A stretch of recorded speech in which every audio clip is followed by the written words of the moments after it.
Bismillahirrahmanirrahim. Alhamdulillahi Rabbil Alamin. Wassalatu wassalamu ala sayyidil mursalin wa ala alihi wa sahbihi ajma'in. Rabbi syrah lana sudurana wa yassir lana umurana wahlul 'uqdatam min alsinatina yafqahu aqwalana Fabil aqdamana wa tammim taqsirana ya Rabbana Rabbal Alamin. La hawla wa la quwwata illa billah. لا حول ولا قوة إلا بالله العلي العظيم. لا حول ولا قوة إلا بالله العلي العظيم. أما بعد. اللهم صل وسلم وبارك على سيدنا محمد وعلى آل سيدنا محمد. أستغفر الله الذي لا إله إلا هو الرحمن الرحيم الحي القيوم الذي لا يموت وأتوب إليه. اللهم اغفر لنا. Sampai dalam surat 13 firman Allah Subhanahu wa ta'ala, innamal mu'minuna, qala Allah Subhanahu wa ta'ala, bismillahirrahmanirrahim, innamal mu'minuna allazina idza dzukirallahu wajilat qulubuhum wa idza tuliyat 'alaihim ayatuhu zadatuhum imana wa 'ala rabbihim yatawakkalun alladzina yuqimuna as-salata wa mimma razaqnahum yunfiqun. Maksud sesungguhnya orang yang beriman itu, yang sempurna imannya ialah mereka yang apabila disebut nama Allah dan sifat-sifatnya gementarlah hati mereka, dan apabila dibacakan kepada mereka ayat-ayatnya menjadikan mereka bertambah iman, dan kepada penjaga mereka jualah mereka bergantung, iaitu orang-orang yang mendirikan salat dan yang mendermakan sebahagian daripada apa yang kami kurniakan kepada mereka.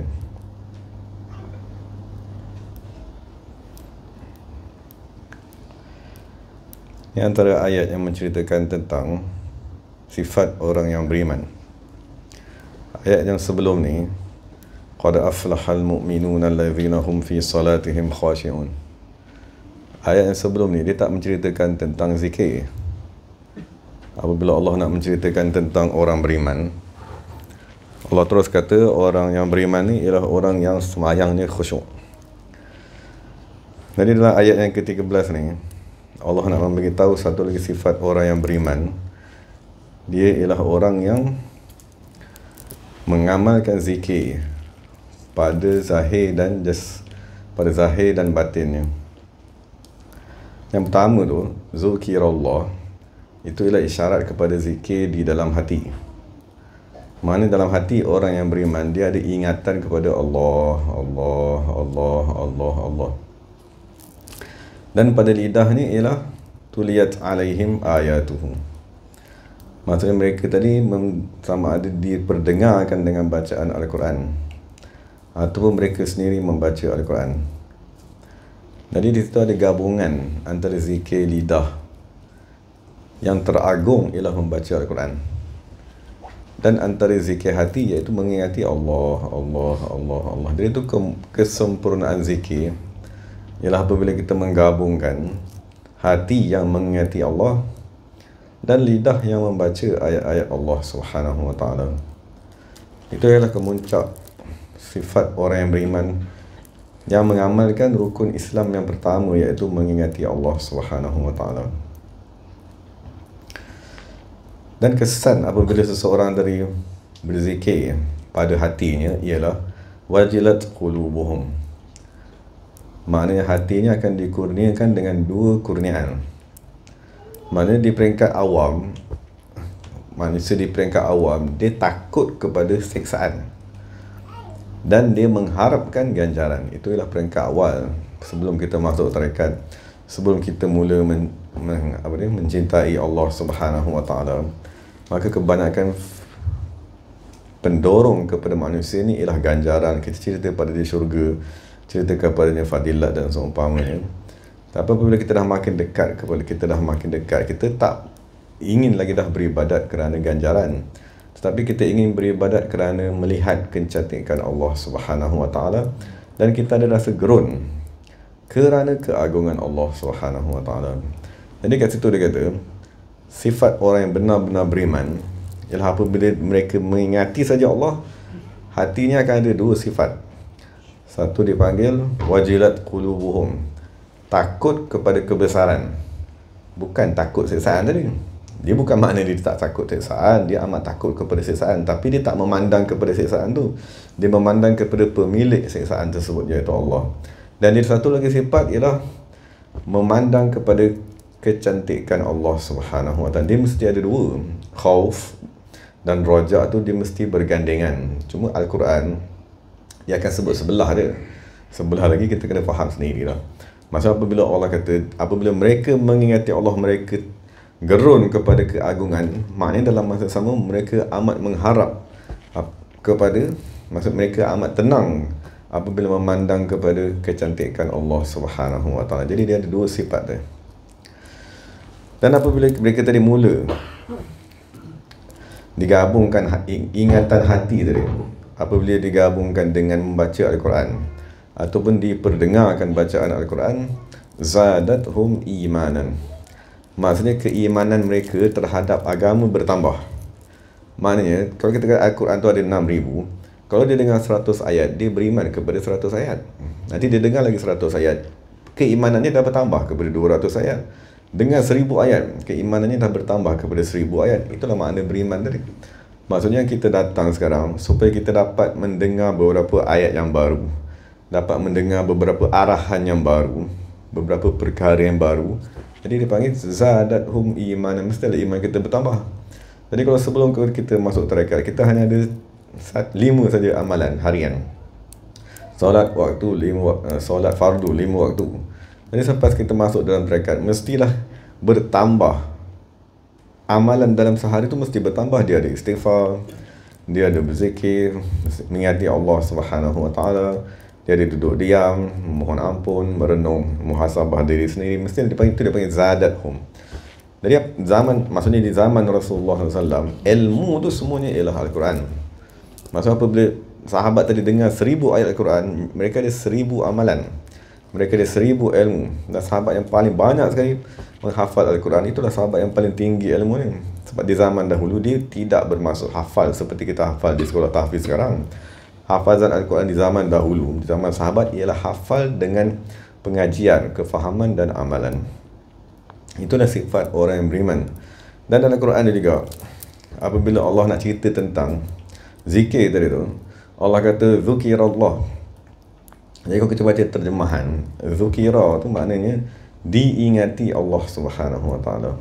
Maksudnya Allah tak kata innamal mu'minuna allazina idza zakarullaha. Kalau zakarullah maknanya mereka mengingati Allah.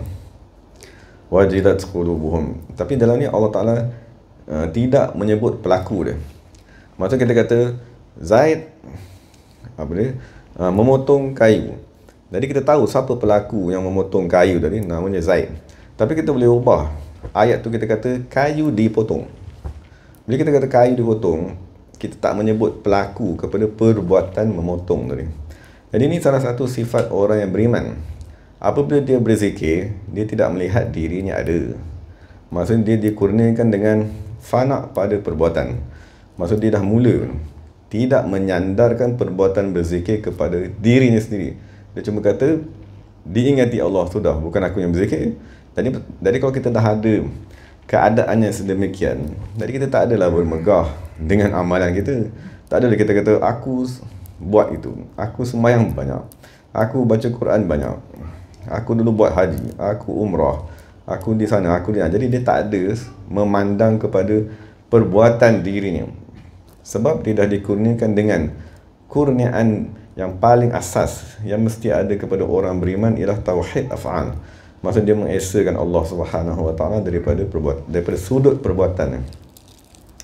Dan kemudian akhir sekali Allah berkata, salah satu sifat seterusnya orang beriman tadi ialah, jadi kita dah maklum zukirallah tadi ialah mereka mengingati Allah di dalam hati mereka. Dan digabung, dan bila ingatan dalam hati, dia mesti membawa kepada jalal dan jamal, ingatan kepada keagungan Allah dan kepada kecantikan Allah. Dan di lidah mereka sentiasa berzikir.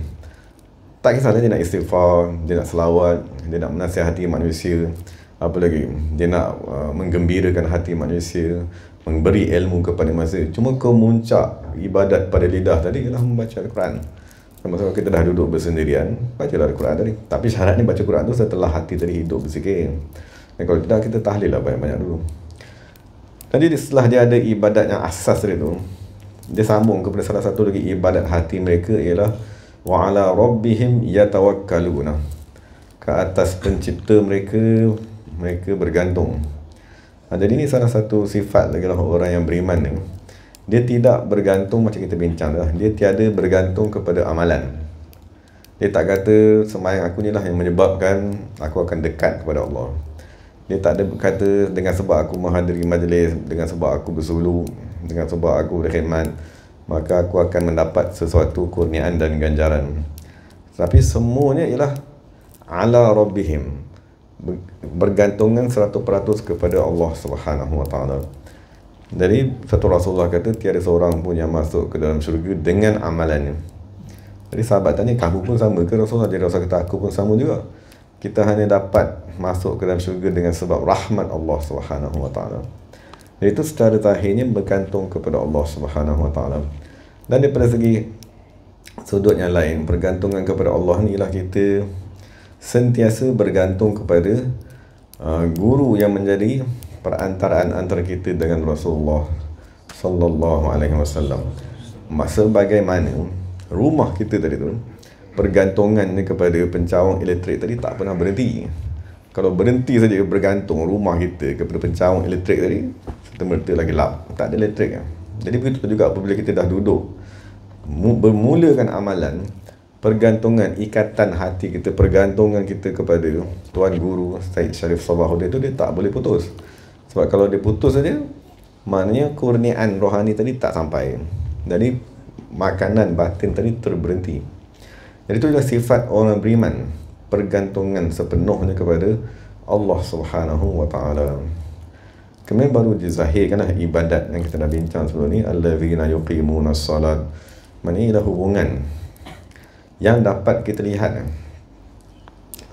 Maksudnya mereka tadi mendirikan solat, wa mimma razaqnahum yunfiqun. Ini kita bincang, ini ialah ringkasan kepada ibadat. Ibadat ialah hubungan dengan Allah Subhanahu wa taala. Wa mimma razaqnahum yunfiqun. Dan mereka tadi menginfakkan harta daripada apa yang kami berikan.